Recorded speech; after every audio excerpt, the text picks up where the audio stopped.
Hey guys, it's Melissa from Kiwi Banana here, and today I wanted to talk about hemp. So hold up and listen before you think, oh, you druggy hippie. You can't even really get high off hemp. That's the first thing I wanted to mention. But I thought I would just go into next about how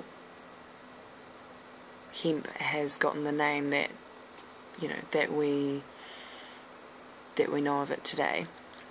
And so it was widely used in the US in the 1800s and the early 1900s.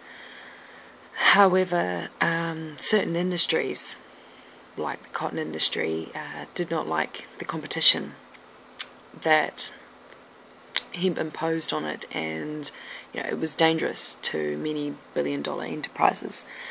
So meetings were held to declare that it was, dangerous, and that they should pair it up with the Mexican slang of marijuana.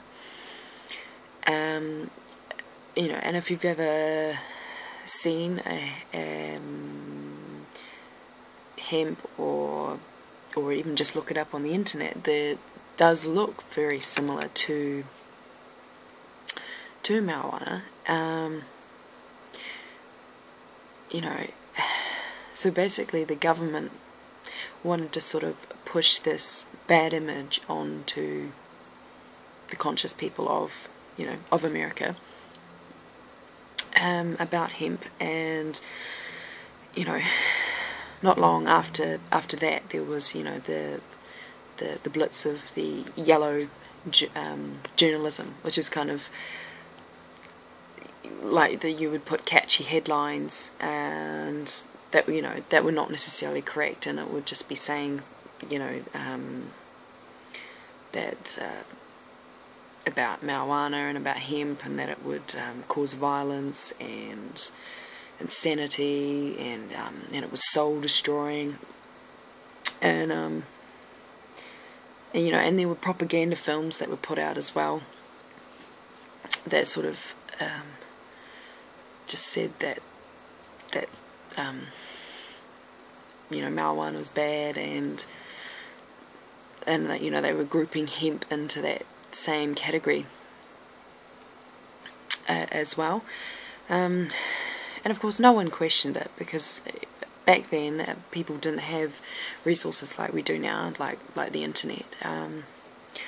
And it's actually quite an amazing plant. You can make a lot of things from it.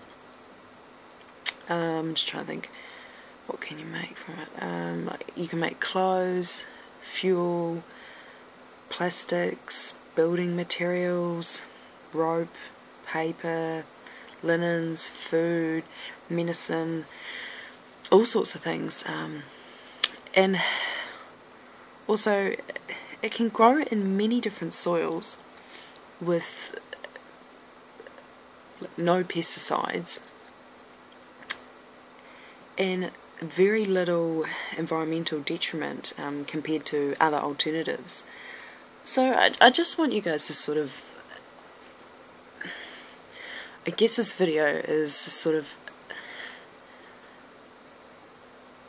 trying to make you think about, is hemp actually a bad plant, and the amazing things that government and big industries can do to create